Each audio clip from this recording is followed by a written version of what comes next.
আসসালামু আলাইকুম, স্বাগত জানাচ্ছি আরটিভি সকালের সংবাদে। আপনাদের সঙ্গে আছি আমি ফারজানা তানি। ইসরায়েলকে অবিলম্বে গাজায় বোমা হামলা বন্ধ করার নির্দেশ দিয়েছেন মার্কিন প্রেসিডেন্ট ডোনাল্ড ট্রাম্প। তার গাজার শান্তি প্রস্তাবে হামাসের আংশিক রাজি হওয়ার সিদ্ধান্তের পর তিনি এই ঘোষণা দেন। এর আগে সংগঠনটিকে রোববারের মধ্যে প্রস্তাবে রাজি হওয়ার জন্য হুঁশিয়ারি দিয়েছেন তিনি। ট্রাম্পের শান্তি প্রস্তাবের প্রথম ধাপ বাস্তবায়নের জন্য ইসরায়েল পদক্ষেপ নিচ্ছে বলে জানান দেশটির সেনাপ্রধান ইয়াল জামির। যুদ্ধ বন্ধের প্রস্তুতির মাঝেও গেল ২৪ ঘণ্টায় আরও ৭২ ফিলিস্তিনিকে হত্যা করেছে আইডিএফ। বিস্তারিত জানাচ্ছেন বিনিয়ামিন। মার্কিন প্রেসিডেন্ট ডোনাল্ড ট্রাম্পের গাজা শান্তি প্রস্তাবে হামাসের আংশিক সম্মতির পর সম্ভাবনা দেখা দিয়েছে গাজা যুদ্ধ বন্ধের। তবে সেখানে এখনো হত্যা ও ধ্বংসযজ্ঞ অব্যাহত রেখেছে ইসরায়েল। তাই এবার দেশটিকে অবিলম্বে গাজায় বোমা হামলা বন্ধের নির্দেশ দিয়েছেন ট্রাম্প। সামাজিক যোগাযোগ মাধ্যমে তিনি জানান, ইসরায়েলের হামলার কারণে তাদেরই জিম্মিদের নিরাপদে ফিরিয়ে আনা কঠিন হবে। রোববারের মধ্যে হামাসকে তার প্রস্তাব মেনে নেয়ার সময়সীমা বেঁধে দেন ডোনাল্ড ট্রাম্প, নয়তো হামাসকে নরক যন্ত্রণা ভোগের হুমকি দেন তিনি। এর কয়েক ঘণ্টা পর জীবিত ও মৃত সব জিম্মিকে মুক্তি দিতে রাজি হয় হামাস। তবে প্রস্তাবের কয়েকটি গুরুত্বপূর্ণ শর্ত নিয়ে আরও আলোচনার দাবি জানায় তারা। হামাসের সিদ্ধান্তকে স্বাগত জানিয়ে সংগঠনটি স্থায়ী শান্তির জন্য প্রস্তুত বলে ঘোষণা দেন মার্কিন প্রেসিডেন্ট। এরপরেই ইসরায়েলকে হামলা বন্ধের নির্দেশ দেন তিনি। ইসরায়েলি গণমাধ্যমগুলো জানায়, ট্রাম্পের ঘোষণার পর নিজ সেনাবাহিনীকে শান্তি প্রস্তাবের প্রথম ধাপ কার্যকরের পদক্ষেপ নিতে বলেছে ইসরায়েল প্রশাসন। উচ্চ পর্যায়ের সেনা কর্মকর্তাদের সঙ্গে এ নিয়ে আলোচনা চলছে বলে নিশ্চিত করেন দেশটির সেনাপ্রধান ইয়াল জামির।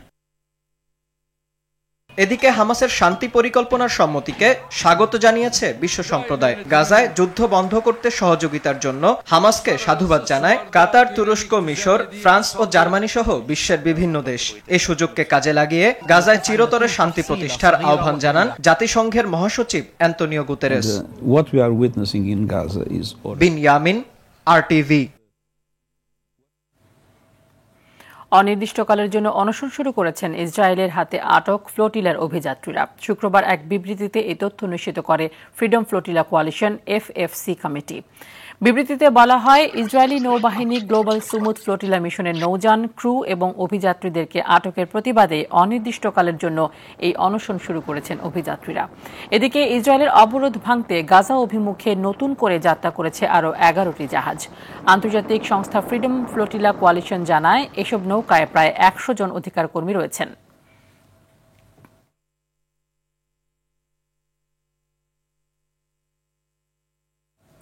বিএনপি সবসময় শহীদুল আলম ও ফিলিস্তিনের জনগণের পাশে থাকবে বলে জানিয়েছেন বিএনপির ভারপ্রাপ্ত চেয়ারম্যান তারেক রহমান।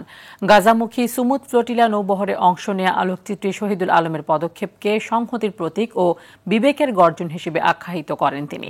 শুক্রবার রাতে নিজের ভেরিফাইড ফেসবুকে দেয়া পোস্টে তিনি এই মন্তব্য করেন। তারেক রহমান বলেন, বাংলাদেশের পতাকা বহন করে তিনি বিশ্বকে স্মরণ করিয়েছেন, বাংলাদেশের জনগণ কখনো নিপীড়ন ও অবিচারের কাছে মাথা নত করেনি, ভবিষ্যতেও করবে না।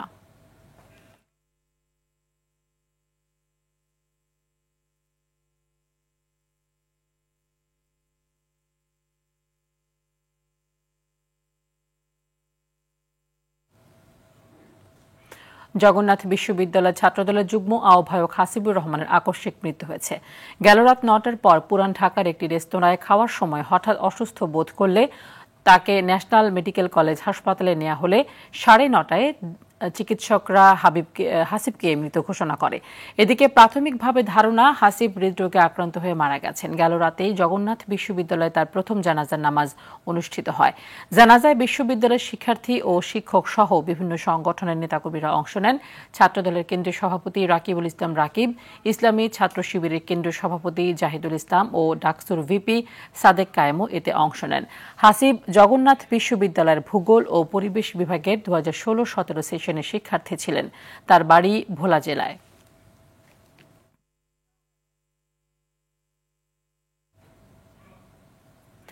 জুলাই সনদ বাস্তবায়ন না হলে কিংবা চাপিয়ে দেয়া হলে পুনরায় ফ্যাসিবাদ ফিরে আসার আশঙ্কা রয়েছে বলে মনে করেন রাজনৈতিক বিশ্লেষকরা।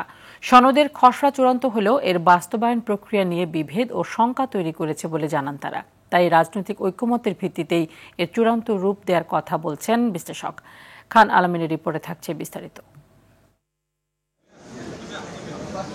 84টি সংস্কার প্রস্তাব নিয়ে তৈরি হচ্ছে জুলাই জাতীয় সনদ। এর খসড়া চূড়ান্ত হলেও বাস্তবায়ন পদ্ধতি নিয়ে এখনও একমত হয়নি রাজনৈতিক দলগুলো। বাস্তবায়নের উপায় ঠিক করতে 11 সেপ্টেম্বর থেকে রাজনৈতিক দলগুলোর সঙ্গে আলোচনা শুরু করেছে জাতীয় ঐকমত্য কমিশন। 3 দিন আলোচনা হলেও সুরাহা না হয় রোববার পুনরায় বৈঠক হবে। 10 অক্টোবরের মধ্যে বাস্তবায়ন পদ্ধতি নিয়ে সুপারিশ চূড়ান্ত করে সরকারকে দিতে চায় কমিশন। তাদের লক্ষ্য 15 অক্টোবরের মধ্যে সব দলের স্বাক্ষরের মাধ্যমে সনদের পূর্ণাঙ্গ রূপ দেয়া। আমরা আবার এখানে একত্রিত হয়েছি। সনদের সংবিধান সম্পর্কিত প্রস্তাবগুলো বাস্তবায়নের পদ্ধতি নিয়ে মতভিন্নতা কাটেনি। বিএনপি চায় প্রস্তাবগুলোর বাস্তবায়ন হবে জাতীয় নির্বাচনের পর সংসদের মাধ্যমে। জামাত চায় জাতীয় নির্বাচনের আগেই প্রস্তাবগুলোর বাস্তবায়ন এবং এর ভিত্তিতে নির্বাচন। এনসিপি বলছে গণপরিষদ গঠনের মাধ্যমে বাস্তবায়নের কথা। এ নিয়ে একমত হতে না পারায় শঙ্কা জাগছে বিশেষজ্ঞ মহলেও। সনদ বাস্তবায়ন না হলে কিংবা চাপিয়ে দেয়া হলে ফ্যাসিবাদের পদধ্বনি আবারও বেজে উঠতে পারে বলে আশঙ্কা রাজনৈতিক বিশ্লেষকদের। যদি কমিশন মনে করে সে রাজনীতি প্রক্রিয়া তৈরি করতে এসেছে, এই চিন্তাটা করলেই ভুল করে ফেলবে। যে ধারণাটা ফখরুদ্দিন সাহেবরা করেছিলেন যে তারা রাষ্ট্রকে তৈরি করে ফেলবেন, রাষ্ট্রকে তৈরি করতে গিয়ে আওয়ামী লীগের মতো একটা ফ্যাসিস্ট সরকার তৈরি করলেন। আবার এইবার যদি তারা কেউ মনে করেন যে রাষ্ট্রকে তৈরি করে ফেলবেন নিজেরা, রাজনৈতিক প্রক্রিয়ার মধ্যে না যেয়ে, রাজনৈতিক দলের ঐক্যমত্যের মধ্যে দিয়ে না যেয়ে, তাহলে কিন্তু রাষ্ট্রটা আবার একটা ফ্যাসিজমের মধ্যে পড়ে যেতে পারে। জুলাই পরবর্তী যে বৃহত্তর ঐক্য অথবা রাষ্ট্র সংস্কার, সংবিধান সংস্কার অথবা আগামীতে কোনো ধরনের স্বৈরাচার যেন আবির্ভূত হতে না পারে, মানে এই ব্যাপারে যে ঐক্যমত হয়েছে, এই পুরো জায়গাটা আসলে একটা হুমকির মধ্যে পড়ে যাবে। এবং আগামীতে যে নির্বাচনের কথা আমরা বলছি যে ফেব্রুয়ারিতে নির্বাচন হবে, সেই নির্বাচনের প্রশ্নটিও একটি শঙ্কার মধ্যে পড়ে যাবে। তাই ছাড় দিয়ে হলেও একমত হওয়া প্রয়োজন বলে মনে করেন তারা। ঐক্যমত্য কমিশন আমি যতটুকু জানি যে এমন একটি প্রস্তাব দেওয়ার চেষ্টা করছেন যাতে করে সব রাজনৈতিক দলই এটি মেনে নেয়। এরকম একটি প্রস্তাবের দিকে এগোচ্ছেন যে এখানে গণভোটও থাকতে পারে, আবার আগামী নির্বাচনের আগে সেটি হবে একটি গণপরিষদও হবে। যেহেতু আপনি মনে করছেন যে পরবর্তী সংসদে সব পাস হয় কি না, একটা সংশয়ের মধ্যে আছেন, সেই জন্য একটা রাজনৈতিক ঐক্যমত্য সবাইকে স্বাক্ষর করান। দ্বিতীয়ত হলো এটাকে অধ্যাদেশ জারি করেন। গত 15 সেপ্টেম্বর জাতীয় ঐকমত্য কমিশনের মেয়াদ শেষ হয়েছিল। বাস্তবায়ন প্রক্রিয়া নিয়ে আলোচনা করতে কমিশনের মেয়াদ 1 মাস বাড়ানো হয়। জাতীয় ঐকমত্য কমিশনের খান আলামিন, RTV, ঢাকা। প্রচার চলছে চট্টগ্রাম বিশ্ববিদ্যালয় কেন্দ্রীয় ছাত্র সংসদ চাকসু নির্বাচনের। পূজার ছুটিতেও অনেক শিক্ষার্থী হলে থাকায় দিনরাত বিভিন্ন হলে ও শাটল ট্রেনে শহর থেকে ক্যাম্পাসে আসা যাওয়া করা শিক্ষার্থীদের সঙ্গে মত বিনিময় করেছেন প্রার্থীরা। আগামীকাল বিশ্ববিদ্যালয় খোলার পর প্রচার আরও জমে উঠবে। প্রার্থীরা সাধারণ শিক্ষার্থীদের সমস্যা সমাধানের আশ্বাস দিচ্ছেন। ইতিমধ্যে সব প্রস্তুতি শেষ করেছে নির্বাচন কমিশন। আগামী 15 অক্টোবর অনুষ্ঠিত হবে নির্বাচন।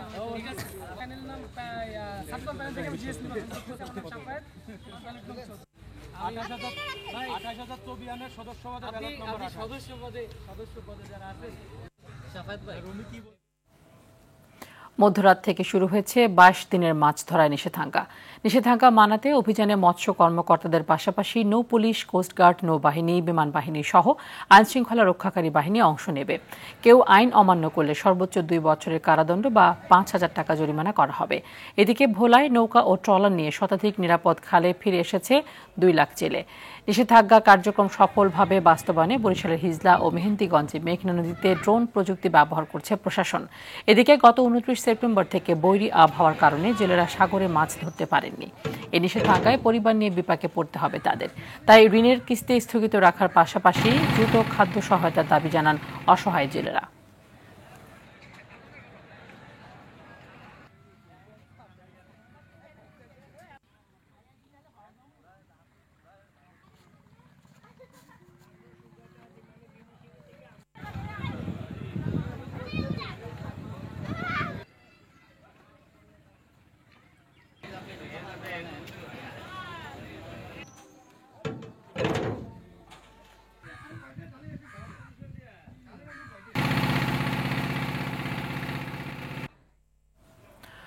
হত্যা, আত্মহত্যা আর অজ্ঞাত লাশের নগরীতে পরিণত হয়েছে নারায়ণগঞ্জ।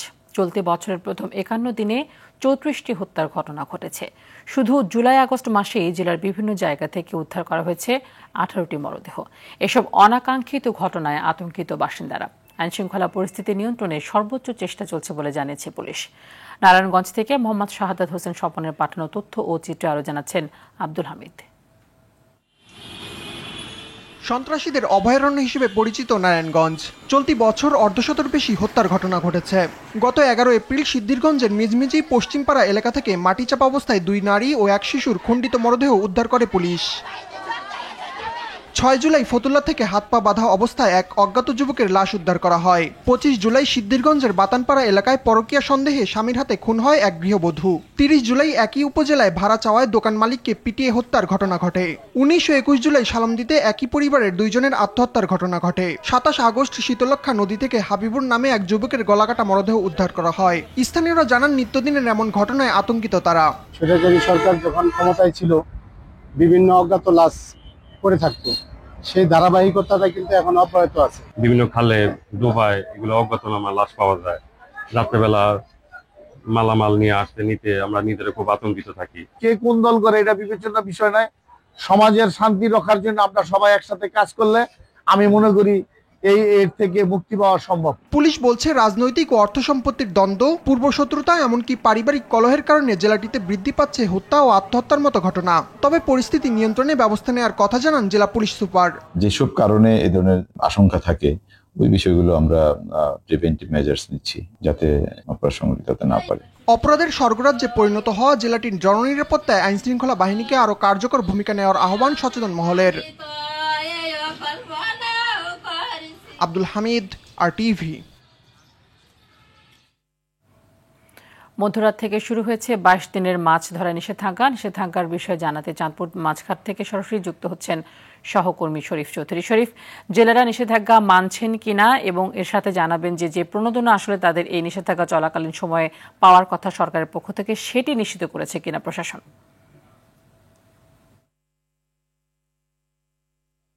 আপনি যেমনটি বলছিলেন, আসলে গতকাল মধ্যরাত থেকেই চাঁদপুরের পদ্মা মেঘনায় নিষেধাজ্ঞা চলছে, মাছ ধরার উপর নিষেধাজ্ঞা চলছে।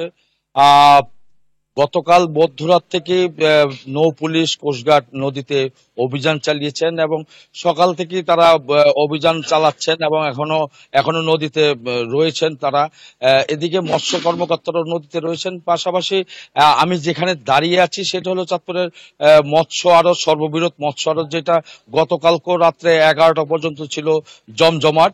সেই মৎস্য আড়তে এখন পর্যন্ত এখন শুনশান নীরবতা, যেমনটি রয়েছে চাঁদপুরের পদ্মা মেঘনায়।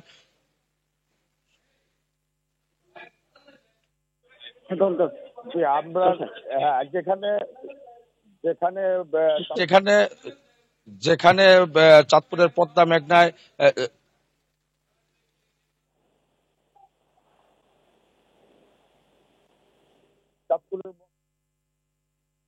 চাঁদপুরের মতলবের উত্তরের 60 থেকে হাইমচরের চর বরিবি পর্যন্ত 70 কিলোমিটার জুড়ে এখন শুনশান নীরবতা। আর এদিকে জেলেরা যে খাদ্য সহায়তা অর্থাৎ চাল পাওয়ার কথা, সেই চালটা এখন দেওয়া হচ্ছে 30 কেজি করে, আমাকে জেলা প্রশাসক তেমনটি জানিয়েছেন। আর এদিকে নদীতে কোনো জেলে নামছে না, তারা জেলেরা অলস সময় কাটাচ্ছেন, যেমন মৎস্য ব্যবসায়ীরাও অলস সময় কাটাচ্ছেন। এই ছিল চাঁদপুর থেকে আমার কাছে সর্বশেষ তানি। ধন্যবাদ আপনাকে। আমরা এবারে একটু জেনে আসবো বরগুনার পাথরঘাটার খবর। সেখান থেকে আমাদের সাথে সরাসরি যুক্ত হচ্ছেন সহকর্মী তৌহিদুল ইসলাম শুভ। নিষেধাজ্ঞা মেনে জেলেরা সবাই তীরে ফিরে এসেছেন কিনা এবং তাদেরকে সহায়তা করতে প্রশাসনের পক্ষ থেকে কোনো উদ্যোগ নেওয়া হয়েছে কিনা?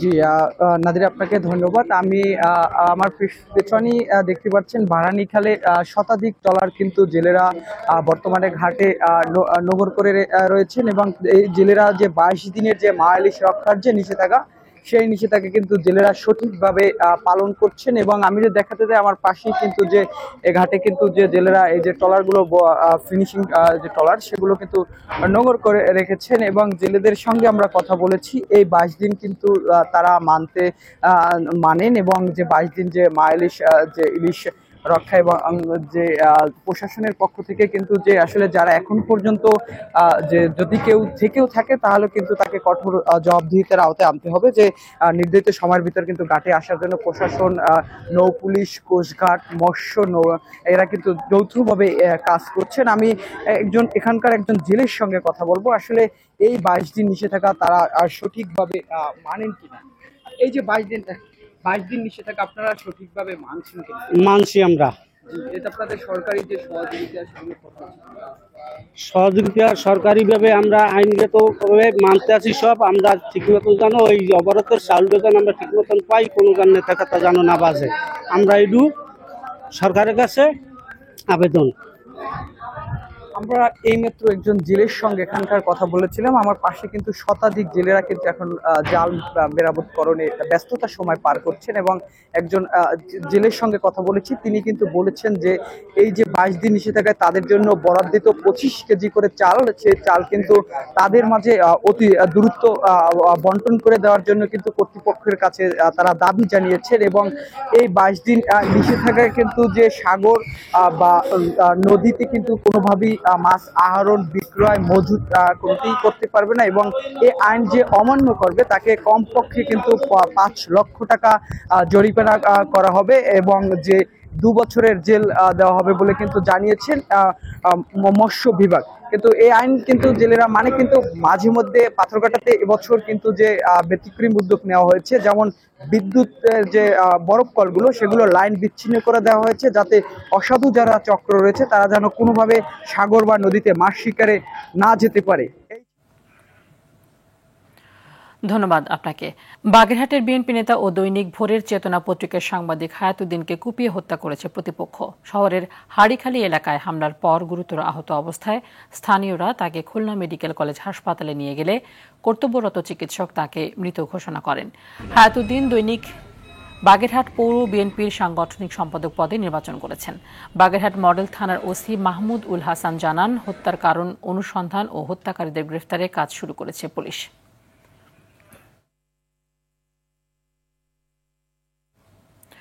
নাটোরের বড় হরিশপুর বাইপাস গোলচত্বর সড়কে দীর্ঘদিন ধরে বেহাল দশা।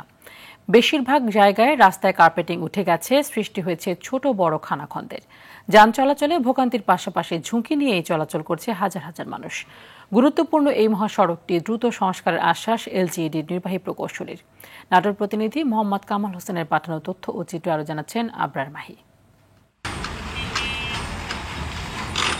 সোনা মসজিদ, হিলি স্থলবন্দর, পাবনার রূপপুর পারমাণবিক তাপবিদ্যুৎ কেন্দ্র সহ উত্তরাঞ্চলের প্রায় 12টি জেলার ভারী যানবাহন চলাচল করে এই মহাসড়কটি দিয়ে। তবে মহাসড়কের কার্পেটিং উঠে খানাখন্দ সৃষ্টি হওয়ার কারণে দুর্ঘটনার কবলে পড়ছে অনেক যানবাহন। নাটোর শহরের বড় হরিশপুর বাইপাস সড়কটি ব্যবহার করে রাজধানী সহ আশপাশের জেলায় চলাচল করে দূরপাল্লার যানবাহন। যাত্রী চালকদের অভিযোগ, খানাখন্দের কারণে পরিবহনের যন্ত্রপাতি তো নষ্ট হচ্ছেই, ঘটছে ছোট বড় দুর্ঘটনাও। উত্তরবঙ্গের 14-15 ডিস্ট্রিক্টের পরিবহন ট্রাক এগুলা চলাচল করে, কিন্তু এই রাস্তাটা মেরামত করে ইট পাথর এগুলা দিয়ে কিন্তু কাজ হয় না। স্ট্যান্ড থেকে আসি এই গোল চত্বরটা এতই ভাঙা যে আমাদের চলাফেরার সমস্যা, তারপরে যানজট বেশি হয় এখানে। তারপরে দেখছি অনেক সময় রিস্কা মিশিয়ে উল্টে যায় এখানে। উত্তর অঞ্চলের যোগাযোগের মেন জায়গায় হলো এই নাটোর বাইপাস মোড়। আর এই বাইপাস মোড় দিয়া যখন আমরা যাইতে লাগি গাড়ি লিয়া, তখনই দেখি যে গাড়ি পল্টি খাচ্ছে, উল্টে যাচ্ছে, গাড়ি ভেঙে বসে যাচ্ছে। রাস্তার এখানে সমস্যা, রাস্তার কাজ করে না। এই যে গাড়ি উল্টে আছে, দেখেন আমার পাশে গাড়ি, রাস্তার পাশে দেন গাড়ি উল্টে আছে আমার কাউন্টারের উপর। বরাদ্দ পেলে দ্রুত সংস্কারের উদ্যোগ নেওয়ার কথা জানান এ কর্মকর্তা। এই ইন্টারসেকশন পয়েন্টটি ঢালাই রাস্তা করার প্রস্তাব প্রেরণ করেছি। আমরা আশাবাদী এবছরে এই প্রস্তাবটি পাশ হলে এখানে ঢালাই রাস্তা করা সম্ভব হলে এই জায়গায় জনদুর্ভোগ হ্রাস পাবে। জনদুর্ভোগ কমাতে বড় হরিশপুর বাইপাস সড়কটি মেরামতে স্থায়ী পদক্ষেপের দাবি নাটোরের সচেতন মহলের। আবরার মাহি, আরটিভি। আসন্ন দুটি প্রীতি ম্যাচের জন্য চমক রেখে 28 সদস্যের দল ঘোষণা করেছে আর্জেন্টিনা জাতীয় ফুটবল দল। আগামী 10 অক্টোবর ভেনেজুয়েলা ও 13 অক্টোবর পুয়ের্তোর বিপক্ষে ম্যাচ দুটি খেলবে আলবিসেলেস্তেরা, যেখানে প্রথমবারের মতো জাতীয় দলে ডাক পেয়েছেন midfielder Anibal Moreno, defender Lautaro Rivero ও গোলরক্ষক ফাকুন্দো। পাশাপাশি 2 ম্যাচে নিষেধাজ্ঞা কাটিয়ে দলে ফিরেছেন চেলসির মিডফিল্ডার এনজো ফার্নান্দেজ। এদিকে স্কোয়াডে থাকলেও প্রথম ম্যাচে লিওনেল মেসি ও রদ্রিগো ডি পলের খেলা নিয়ে রয়েছে অনিশ্চয়তা। পরের দিন মেজর লিগ সকারে ইন্টার মায়ামির ম্যাচ থাকায় 2 ফুটবলারকে না পাওয়ার সম্ভাবনা কোচ লিওনেল স্কালোনির।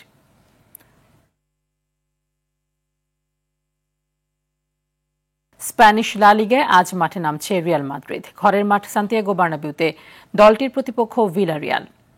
ম্যাচটি শুরু হবে বাংলাদেশ সময় রাত 1টায়। চলতি মৌসুমের শুরুটা দারুণ হলেও সবশেষ লিগ ম্যাচে অ্যাটলেটিকো মাদ্রিদের কাছে 5-2 গোলে হারে শাবি আলোনসোর শিষ্যরা। সাথে পয়েন্ট তালিকার শীর্ষস্থান হারায় অল হোয়াইটরা। ঘরের মাঠে ম্যাচ দিয়ে জয়ে ফিরতে মরিয়া দলটি। স্বস্তির খবর, ডিফেন্ডার এডার মিলিতাও চোট কাটিয়ে ফিরেছেন দলে। এদিকে তালিকার 3-এ অবস্থান করা ভিয়ারিয়াল জয় পেলে সুযোগ থাকছে 2-এ ওঠার।